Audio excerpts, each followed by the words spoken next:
السلام علیکم friends, this is Amber Khan, this is my next video.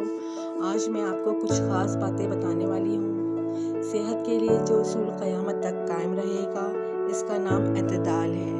جاگنے سے لے کے سونے تک تمام معاملات زندگی میں اعتدال کا قائم رکھنا صحت ہے۔ کم بولنا حکمت ہے، کم کھانا صحت ہے، کم سونا عبادت ہے۔ صفائی ہے تو صحت ہے، اور صحت ہے تو خوبصورتی ہے۔ آپ اپنی خوبصورت زندگی میں یہ اصول ضرور اپنائیے، جس سے آپ کی زندگی بہتر سے بہترین ہوتی جائے گی۔ کم کھائیے، کم بولیے، کم سوئیے۔ Don't forget it. آج کی ویڈیو میں بس اتنا ہی۔ ایکسرسائز ضرور کیجیے، اپنا بہت سارا خیال رکھیے، بٹ اس کے ساتھ ساتھ گڈ ہیبٹس بھی اپنائیے، اور روز بروز اپنی زندگی میں پازیٹیو تبدیلیاں لائیے۔ اپنا بہت سارا خیال رکھیے۔ ٹیک کیئر، ٹیل دین اللہ حافظ، گڈ بائے، شب بخیر۔